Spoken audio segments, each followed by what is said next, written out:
Audio Jungle.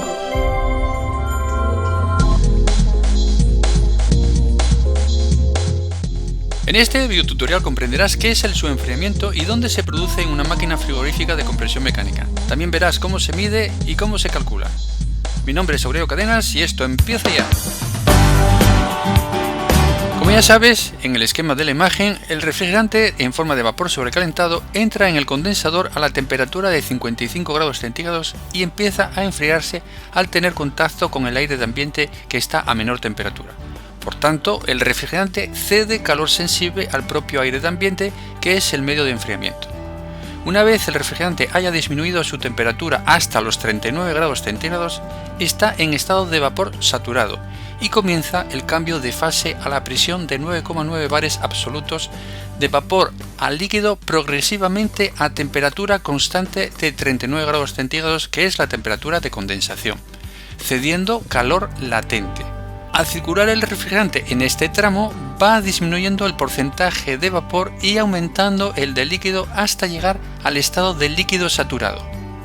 A partir de este momento, el refrigerante sigue cediendo calor sensible, pero ahora lo utiliza para disminuir su temperatura, produciéndose el subenfriamiento del líquido hasta que sale del condensador a la temperatura de 35 grados centígrados en estado de líquido subenfriado.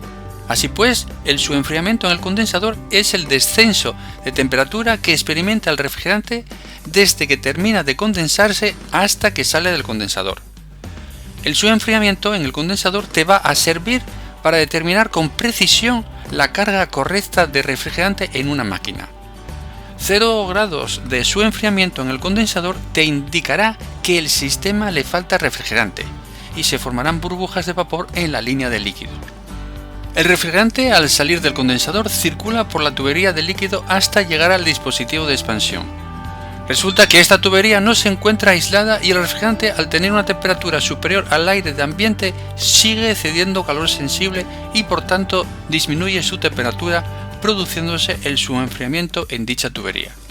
Así pues, se habla de subenfriamiento total al descenso de temperatura que experimenta el refrigerante desde que termina de condensarse hasta que llega al dispositivo de expansión.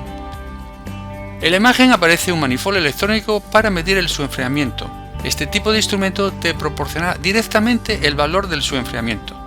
Se muestra aquí para que entiendas que, aunque parece un concepto teórico, en la práctica se mide, ya que permite obtener conclusiones muy importantes sobre el funcionamiento de la máquina y una ayuda en la detección de averías. Este manifold electrónico, como ya has visto, para la medida directa del recalentamiento, dispone de 2 conectores para las ondas de temperatura y de 2 tomas para medir la presión de aspiración y descarga del compresor, además de una toma de servicio, como ya has visto. En la imagen puedes ver la instalación del manifold para conocer el subenfriamiento con el que trabaja el condensador. Observa que está conectado también para medir el recalentamiento. En este caso, para medir el subenfriamiento del condensador, se ha conectado la manguera roja para medir la presión de descarga. Si la caída de presión en la tubería de descarga es pequeña, la puedo despreciar y entonces estaré midiendo la presión de condensación. Por otro lado, la sonda de temperatura la tendré conectada a la salida del condensador, que en la imagen no se ve, pero que te muestro a continuación. Mira en esta imagen, como puedes ver, deberé realizar las conexiones para que el manifold electrónico realice la medida del subenfriamiento en el condensador.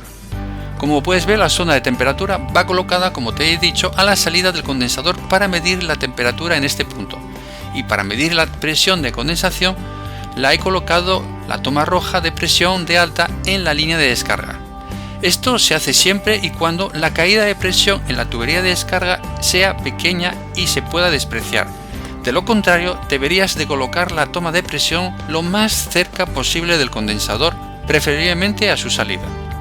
De esta forma, el manifold sabe la presión de condensación y con la información del refrigerante que previamente tienes que haber introducido como dato para realizar la medición, conoce cuál es la temperatura de saturación, esto es, la temperatura de condensación.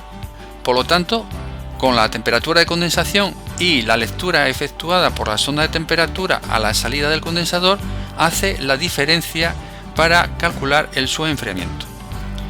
Por lo que respecta a la medida del subenfriamiento total, En la imagen puedes ver las conexiones que deberías hacer del manifold electrónico para realizar esta medida. La sonda de temperatura la colocarás a la entrada del dispositivo de expansión para medir la temperatura en este punto. Y para medir la temperatura de condensación la colocarás la toma roja de presión como has hecho anteriormente. De esta forma el manifold conoce la temperatura de condensación y con la lectura de la sonda hace la diferencia y te muestra el subenfriamiento con el que trabaja la máquina. Como ya te he comentado cuando te expliqué cómo medir el recalentamiento, tradicionalmente no se empleaban estos manifolds electrónicos, sino que se utilizaban los puentes de manómetros de frigorista mecánicos para medir presiones y temperaturas de saturación, que es también una forma más económica que el hecho de compararse un manifold electrónico.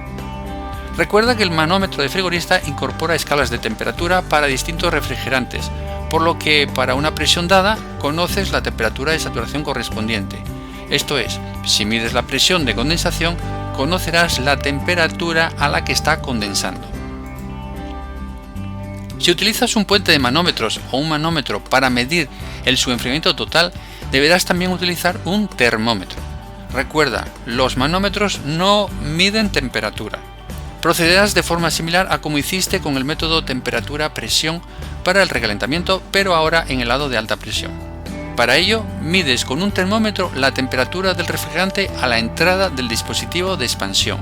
Y por otro lado, mides con un manómetro de frigorista la presión de condensación, situándolo lo más cerca posible del condensador.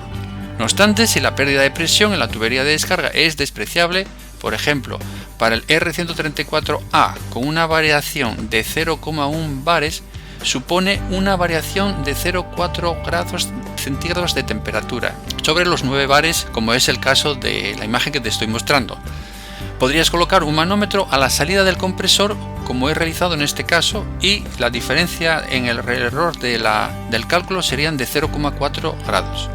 Una vez sabida la presión de condensación, también conoces su temperatura de condensación, que la puedes leer en la escala de temperatura del manómetro correspondiente al refrigerante utilizado, en este caso el R134A.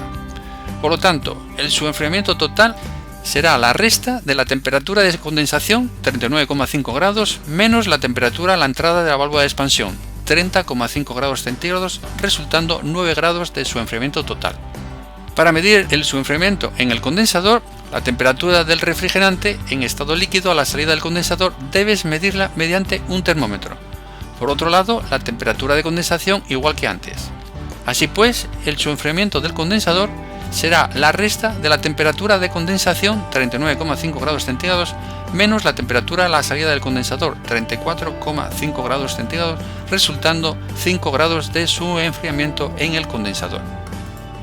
Por último, cuando midas la temperatura en la entrada del dispositivo de expansión, aísla el sensor del termómetro de cualquier ganancia de calor ambiental y sitúalo en la tubería de líquido a una distancia de 5 a 8 centímetros de la válvula de expansión. Bueno, gracias por prestarme atención hasta el final del vídeo y espero que este vídeo tutorial te haya gustado. Si es así, por favor dale al me gusta, manita arriba, y si quieres estar informado de próximos vídeos tutoriales que vaya subiendo, anímate y suscríbete a mi canal a Cadenas. Gracias, hasta luego.